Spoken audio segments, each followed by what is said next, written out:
যদি প্রকৃত অর্থে দিনদার হইতে হয় তাইলে ইমানের ৭৭ শাখা, মানে পুরা ইমান, ইসলামের সবগুলো অংশ নিজের মধ্যে আনতে হবে, নিজের মধ্যে বাস্তবায়ন করতে হবে, তাইলেই সে পরিপূর্ণ দিনদার। কথা বোঝেন নাই আপনি? একটা লোক তো নামাজ পড়ে মাশাআল্লাহ, কিন্তু উনি মসজিদ থেকে বের হয়ে দোকানে গিয়ে সুদের লেনদেন করে, ওজনে কম দেয়, ধোকা দেয়, মালটার গুণাগুণ মিথ্যা বলে, এই লোকটা কি পরিপূর্ণ দিনদার? একটা তো আছে মাশাআল্লাহ, কিন্তু ওইটা তো নাই, ওইটা তো নাই। একজন নারী নামাজ তো পড়ে কিন্তু পর্দা তো করে না। একজন পুরুষ ছেলে মেয়ের খাদ্য খাবারের খরচ তো করে, কিন্তু তাদের জন্য টেলিভিশন, নাচ গান এটা দেখার জন্য ব্যবস্থা করে। তো একদিকে দিনদার একটা মানে, তো আরো 10টা মানে না। তো এই লোকটা কি পরিপূর্ণ দিনদার হলো? এই হযরত বলেন ইমানের ৭৭ শাখা, এই সবগুলো শাখায় যে সমানভাবে মানে আমলে অভ্যস্ত হবে তাকেই বলা হবে পরিপূর্ণ দিনদার। তার জন্যই জান্নাত, তার জন্যই জাহান্নামের মুক্তি। সাহাবায়ে কেরাম ইসলাম মানছে কয়টা, ছাড়ছে কয়টা? কথা কয় না। মানছে কয়টা, ছাড়ছে কয়টা? আউলিয়ায়ে কেরাম, যাদেরকে আমরা আউলিয়া বলি, বুজুর্গ বলি, পীর মাশায়েখ বলি, তারা মানছে কয়টা, ছাড়ছে কয়টা? সব মানছে, সব মানছে। ঈমানও ঠিক করছে, ইবাদতও ঠিক করছে, মুআমালাতও ঠিক করছে, মুআশারাতও ঠিক করছে, আখলাকও ঠিক করছে, বাজারও ঠিক রাখছে, আবার কি নামাজও ঠিক রাখছে। স্ত্রী সন্তানের প্রয়োজন পূরণ এটাও ঠিক রাখছে। রাত্রি গভীরে তাহাজ্জুদের নামাজ, আল্লাহর বন্দিগি, জিকির, তেলাওয়াত এটাও ঠিক রাখছে। এজন্য পূর্ণ ইমানদার হওয়া চাই, পূর্ণ দিনদার হওয়া চাই।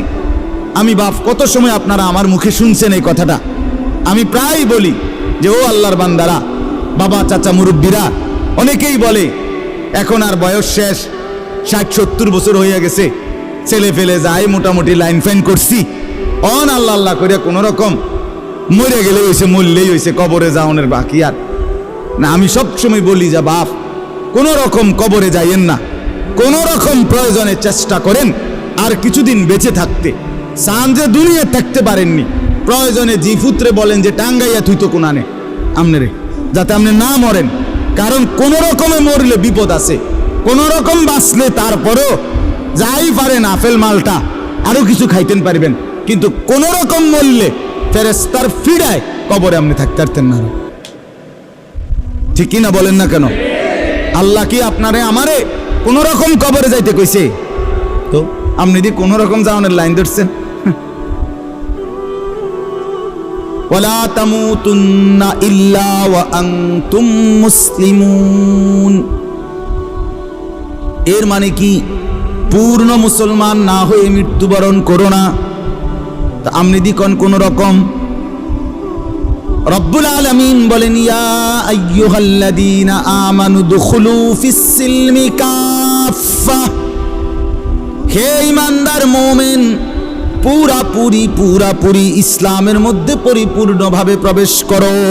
দূর একটা আছে 10টা নাই, 10টা আছে 20টা নাই, এমন আপনি যদি বলেন আমি পারবো, পারবেন, আপনি পারবেন, আপনি মানুষ, আপনি গরু ছাগল না। মানুষ পারবে বলেই আল্লাহ তাআলা মানুষের জন্যই বিধান দিয়েছেন, ঠিক কিনা বলেন না? ফেরেশতাদেরকে বলছেন আমি জানি যা তোরা জানোস না তা, আমি বুঝাই বানাইছি মানুষ, আমি পারবে, সে আমার হুকুম মানতে পারবে, আমার দ্বীন গ্রহণ করতে পারবে, আমার শরীয়ত নিতে পারবে, আমার বিধান তারা পালন করতে পারবে, এই যোগ্যতা দিয়েই আমি মানুষ বানাইছি। অতএব পারবে না বলে যে ভুল হয়ে যায়, ছুটে তো যায়, গুনাহ তো হয়ে যায়, নাফরমানি তো হয়ে যায়। আরে তো চমৎকার বিষয়, আল্লাহ তাআলা বলছে বান্দা রিমুভার তো আমি রাখছি, মুসাবার জন্য তো আমি রাখছি ব্যবস্থা। যতবার হবে গুনাহ ততবার তওবা করবা, ততবার তওবা করবা, বারবার তওবা করলে আমি পুনরায় তোমারে আবার মুত্তাকি বানায় দেব। অজু তো ভাঙবেই, আবার অজু করবা, তাইলে তুমি নিয়মিত অজুওয়ালাই হয়ে যাবে। কথা বুঝেন না? একজন মানুষ যদি নিয়ত করে আমি সর্বদা অজু সহ থাকবো, তাহলে এ বেটা তো আর পেশাব করতে পারতো না। কেমনে করবে পেশাব? ওমা, অজু ভেঙে যাবো না? কথা বলেন না কেন? তার মানে কি? তার মানে কি বলেন? সাহাবীদের জীবনীতে আছে, আউলিয়াদের জীবনীতে আছে, তিনি সর্বদাই অজু অবস্থায় থাকতেন। তার মানে পেশাব করতেন না, নাপাক হতেন না ওনারা, আবার করে নিতেন অজু। যিনি বারবার অজু ভাঙলেই আবার পুনরায় অজু করে নেয়, তারে কি বলে না অজু ভাঙছে এটা বলে না, তারে বলে উনি সর্বদা অজু অবস্থায় আছেন। যে গুনাহ হলেই মাফ চেয়ে নেয়, তওবা করে নেয়, আবার ছেড়ে দেয়, আর করবে না ওয়াদা দেয়, আবার চেষ্টা করে গুনাহ আর করব না, আল্লাহ তাআলা বলে তুমি মুত্তাকি থাকবা, তুমি আল্লাহওয়ালাই থাকবা, তুমি জান্নাতি হইবা। তো আর সমস্যা কি? তো আর সমস্যা কি? 1000 যদি তওবা ভেঙে যায়, আবার করো, আবার ফিরো। এজন্য বাপ, আমরা প্রত্যেকেই পুরা দিন মানতে হবে, ইমানের 77 শাখা সবগুলো মানতে হবে, পুরা দিনদার হইতে হবে। আর এর জন্য বিশেষ শক্তি সঞ্চয়ের জন্য, শরীরের মধ্যে ভিটামিন শক্তি আনয়নের জন্য 6টা জিনিস লাগবে। 1 নাম্বার, এই 10 আয়াতের আলোকে বলতেছি, 1 নাম্বার হলো কিয়ামুল লাইল, তাহাজ্জুদ নামাজ, রাত্রিকালীন নামাজে অভ্যস্ত হইতে হবে। যে ব্যক্তি তাহাজ্জুদ নামাজে অভ্যস্ত হবে, রাতের প্রথম অংশে হোক, রাতের মাঝখানের অংশে হোক, রাতের শেষাংশে হোক, তাহাজ্জুদের নামাজে যে অভ্যস্ত, আল্লাহ তাআলা তার কলজার ভিতরে অসাধারণ শক্তি এবং পাওয়ার দান করে, ফলে সে নেক আমলে অভ্যস্ত হয়, গুনাহ ছাড়তে তার জন্য সহজ হয়। আলাইকুম বিকিয়ামিল লাইল ফাইন্নাহু দাআবুস সালিহিনা ক্বাবলাকুম ওয়া হুয়া কুরবাতুন লাকুম ইলা রাব্বিকুম ওয়া মুকাফফিরাতুন লিস-সাইয়্যাত ওয়া মানহাতুন আনিল ইসম। আল্লাহর নবী বলেন, সব সময় আমার উম্মত তাহাজ্জুদ নামাজ পড়িও। আল্লাহর নবী বলেন, কেন? যেহেতু এটা আমার আগে আদম থেকে নিয়ে যত নেককার মানুষ ছিলেন প্রত্যেকের আমল ছিল। কেন পড়ো? যেহেতু তাহাজ্জুদ নামাজে বান্দা আল্লাহর সবচেয়ে ঘনিষ্ঠ হয়। আর কেন? যেহেতু তাহাজ্জুদ নামাজ বান্দার রাশি রাশি গুনাহ মাফ করে দেয়। আর কেন? যেহেতু তাহাজ্জুদ নামাজ বান্দাকে গুনাহ থেকে বিরত রাখে।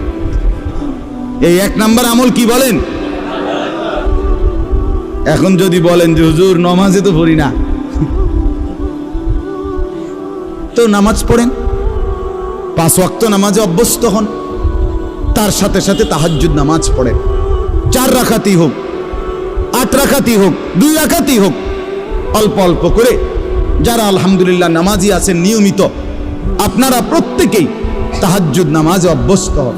তাহাজ্জুদ নামাজের সর্বোত্তম সময় হলো কিছুক্ষণ ঘুমাইয়া এরপরে উঠে পড়া, এটা হলো সর্বোত্তম।